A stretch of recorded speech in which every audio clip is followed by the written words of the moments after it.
With Anime on Location, and we're here at Ohayocon 2013 with Scott-Frazier. How are you enjoying your time here so far? I'm having a very good time here. It's been a couple of years since I've been here, so it's exciting to come back and see what's changed and see some people I haven't seen in a while. Now, I'd like to talk about your nonprofit Voices For. It focuses on promoting acceptance and diversity around the globe, and particularly within the anime community. Can you tell us more about this organization, along with any recent developments that have been occurring within it? Well, basically, Voices For, as you mentioned, is a nonprofit. We got together talent from the anime industry, especially like voice actors and artists, and we put together 2 albums. Our first album was done for Doctors Without Borders and CARE. Our second album was done with our partners of Southern Poverty Law Center and ActionAid International USA. And working with those partners with their different programs, we always work with charities that are international, or at least, very strongly dealing with acceptance and tolerance, like the Southern Poverty Law Center. Right now, the economy is really tough, and nonprofits are really having an extraordinarily difficult time struggling. So basically, we just kind of shrunk down. We're holding on. I mean, we're still selling our albums and stuff, but we're not actually producing anything new at this time. Hopefully, when the economy comes back and people will have more money to spend on such things, and we will have more money to make such things that, maybe we talked about making all sorts of stuff, books and things like that. So we'll see what happens. I'm looking forward to any future developments. Now, you also have a private counseling practice where you provide support to members of the LGBT community. Can you describe to us more about work within that field, and have your experiences in the anime community influenced your practice? Yes, actually my practice is aimed at us. It's aimed at the fandom and hardcore people, metal people, the BDSM community, the LGBT community, the BBQ community, whatever. I go with them all the acronyms. No, seriously, I work with people who are very socially awkward, who are in fandom and things like that. So I'm basically working with our community to help, because there's a lot of times when people have to answer a lot of questions to their therapists, especially if they're of kind of non-mainstream religions, or they're polyamorous or whatever. And throughout the years here at being at cons, I've met so many different people of so many different types that I can't judge anybody for anything. So in that sense, if somebody who's who's very different comes to me, I don't judge them. So that's what I do. Wonderful to hear. Now, going back many years, you were hired by Noboru Ishiguro as a production assistant for Artland. Can you share with us some of the experiences that you've had while working at Artland? Oh my gosh. When I was first a production assistant, I had to, talk on the phone, which was extremely difficult, and I had to drive the car around. And, I lived in Denver, which is, we're a mountain city. We have big, wide roads. But Tokyo, even our alleys were larger than Tokyo's main roads. And, of course, it's on the other side of this road. We drive on the left side. So, oh, my, it was very exciting. I almost clipped the mirrors off a couple times in the car. And I got to meet some really amazing people. And work, the shows I worked on, although I wasn't a fan of those shows, they were, it was enjoyable. It was work, and it was, making anime, and I like that. So there was, how can I say? It was just very interesting. I learned a lot about production. I learned about how the whole process is put together, from storyboards or script to the final show, and that was invaluable for me as a director later on. Now, during your time in Artland, you also worked on one of my personal favorites, Legend of the Galactic Heroes. Can you describe what capacity you worked in on that series? On Legend of the Galactic Heroes, the second one, we were doing that. I helped found this company in Thailand. It was called CAB, K-A-B, and it was Kitty Films, who did, Legend of Galactic Heroes, and they did like Urusei Yatsura and Ranma and all that kind of stuff. And then it was Artland. Well, I guess they did do that, produce it. And what's their name? Tokuma Shoten what's their name? Yeah, Tokuma. It was Tokuma. Tokuma had a producer as well. So basically, I worked with them, and we opened a studio in Thailand with this Thai computer company, and I trained everybody there to do cells and to do animation, and then they brought in the show, and I supervised that, just the making of the cells and stuff like that. So, I was on the the production end of things, the checking end of things. So it took years before I actually saw the final product. So they just came out with Blu-ray releases of all of it now too. So that's such a terrifying idea. That animation, it was not made on the highest budget, so I'd be afraid to see. I'd look at it on Blu-ray and go, "Oh my God, the mistakes!" I saw previews from some of it, and it looks like some of the scenes are completely redone.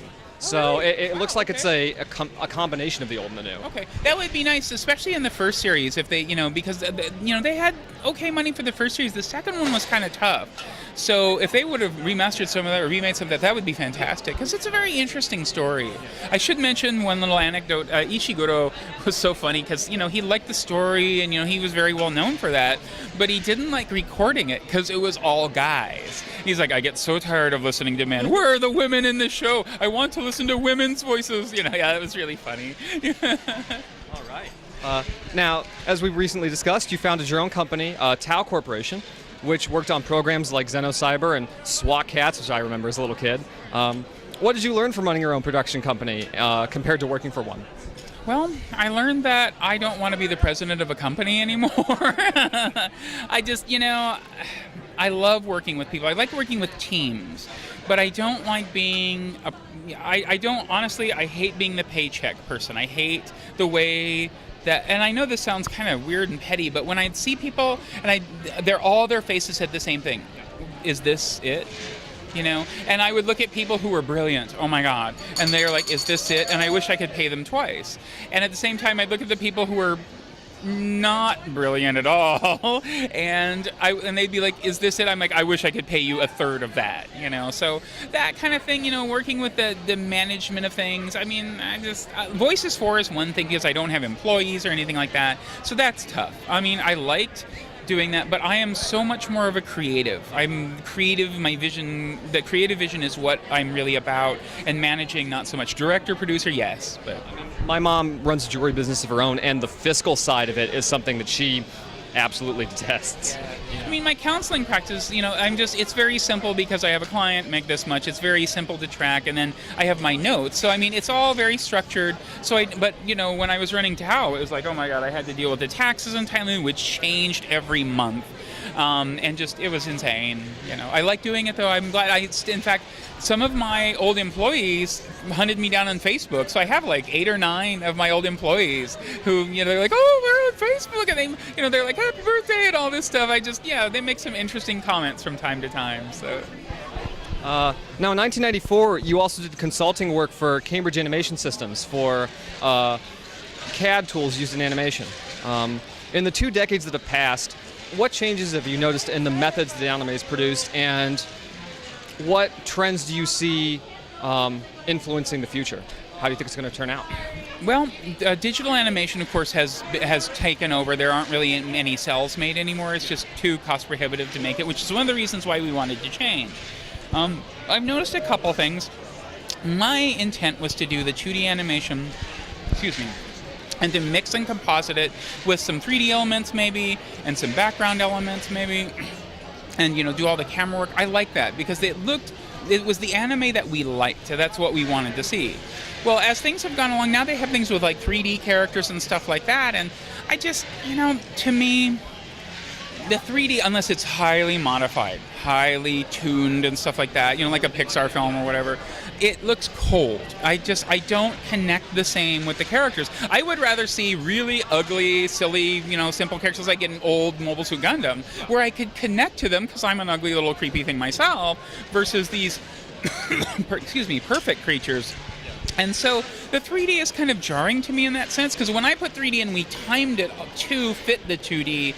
So if you looked, you could tell it was 3D, but if you were, just watching the show, it didn't stand out. But now that's kind of more of a thing, and I don't know. That's not really my scene. Definitely have been technical. There's some effects and things that we didn't have before that are interesting. But I don't know. In my own art, I've become a much more simple vision person. I used to be very complex when I did anime, but I don't know. So that definitely affects my viewpoint. Now, there are many fans outside of Japan that would love to get involved in the production aspect of anime. Being the first foreigner to have worked directly in the production field, what advice do you have for fans who would like to get into that avenue of work today? Choose something else. No, actually, right now is a really tough time because, like I said, the economy is in really bad shape. So the amount of animation that's being done over there has become less. The amount of competition for those jobs is really, really brutal. I mean, I couldn't find it. I was there for 13 years, and in 2000, when I left, I couldn't find a job. I mean, I had directed stuff, I had worked with $1 million shows, I had done all this, but it was impossible for me to find work. So I don't think that has improved, but it may, I would suggest something going along, there's plenty of things you can do in the US. If you want to be an animator, you can find work here. There's always something going on. It's not anime necessarily, but if you love animation for animation, you'll do a lot of different things. If you love anime for anime, then it's just Japan is really not the best place to go right now. I mean, but yeah, it's hard to say. I mean, if you love anime for anime and you want to make something, draw your own comic, draw your own manga, because you can sit down with pen and paper and just do it. I have a workshop that I do about art and creativity, and I show people who worked with blue ballpoint pen and X-Acto knives and paper and that kind of stuff. So yeah, I mean, just start making it. Start making it now. You don't have to wait to make manga. All right. Do you have any final words for the fans out watching? Any place where they can discover your work and learn more about you?